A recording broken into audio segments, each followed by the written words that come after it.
I'm now going to show you how to create a blog post and insert an image into the blog post. It's worth noting that as part of your Google account setup, you have created a Google Plus account, which is a social network, and Google have a Picasa website, which is a photo sharing website. Now, when you upload images to your Blogger site, they are automatically shared on your Google Plus Pictures and your Picasa photo sharing account. So if you do not want those images to be made public on your Google Plus account or your Picasa photo sharing account, you need to go into those individual accounts and change the privacy settings so that nobody else can see it. Anyway, and really the worst case scenario is that some people see some pictures that you've put onto your website in other locations. So it's just, you're publishing it on the internet anyway, so it's just being shared in 3 or 4 places rather than just the one that you thought was that one was in place. So now make sure, go ahead and over and click the blog overview page on the left hand side. Now what I want you to do is to click on the orange new post button, and we're going to create a new blog post. A new blog post will now be created to insert your first image. So enter a relevant title for the blog post and then click on the main content area. So in this one I'm going to write my first picture post and then click on the main content area. Now in the blog editor, which is this area here, it's got all of these tools, there's an icon that looks like a small picture, and this will allow us to insert an image. So we're going to click on that image icon, and an image uploader box will pop up, giving us the opportunity to upload an image from a variety of sources. It's worth noting here that PNG files work best for Blogger sites without losing significant image quality. So if you're going to upload a picture to your Blogger site, make sure it's in the PNG format rather than JPEG or anything like that, because it won't lose as much quality and it'll look better on the internet. So you're going to pick one from your computer, so you're going to click Browse.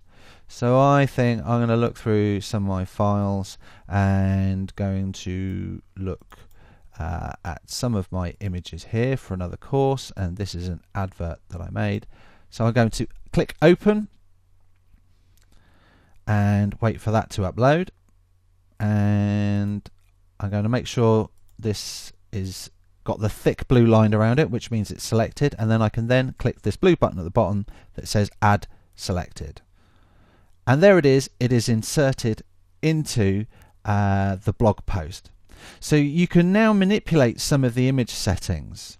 So click on the image and you'll see a pale blue bar will pop up with a range of options that include changing the size, extra large or small, and you can have a play with those to make sure that you're happy with what it does. We're going to go back to large.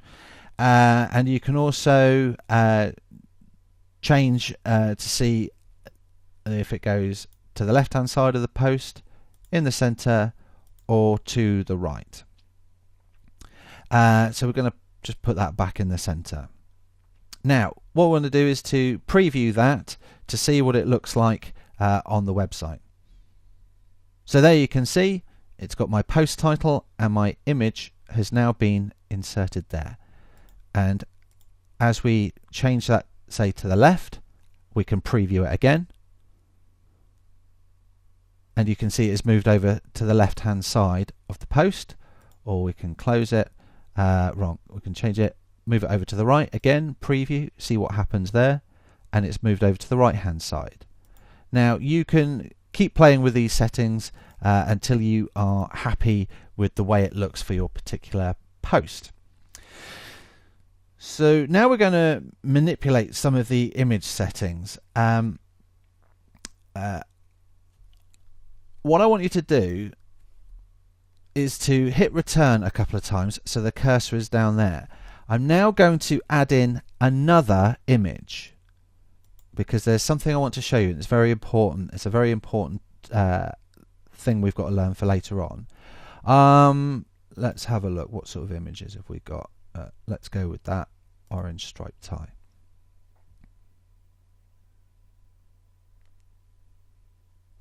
So again, I click on it, make sure it's got a thick blue line around it. I'm going to add selected, and you can see that it's now been inserted underneath the original image. Now you see I can click in between there with the cursor and hit the enter button or backspace and delete it up and down, and we can just quickly preview that to see what it looks like on the site. And there it is on the website. You can see there's the tie and there's the picture of my ugly face just above it. So what I want to show you now is something that's very important about linking and unlinking. If, as it stands, the automatic setting for images that are uploaded is that when people visit your website, so when they come along and visit your website, they will be able to click on your image and the image will come up in a pop-up window. Now we don't always want to do that, so the top image we're just going to leave exactly as it is, but the image underneath, I've just clicked that, and up in the editor bar it says link. I'm going to click that link. That means that there is now nothing will happen when that image is clicked. So I'm now going to click publish, and I'll show you what I mean. Again, I don't want that sharing on Google+. So I've been brought back to the post overview page, and I'm going to go up to the top and click view blog. Now you will see I've got my two images. If I hover my cursor over the top image, you can see there's a change. It goes from an arrow to the finger, which means I can click on it and it comes up in its own pop-up window. So that's good if people want to see photos, but I don't always want that to happen. So the process I've just done, I've now hover, there's no change, and I'm clicking that as much as I can and nothing is happening because I've just gone through that process of unlinking it. So there we go. That is how you upload images to your blog posts.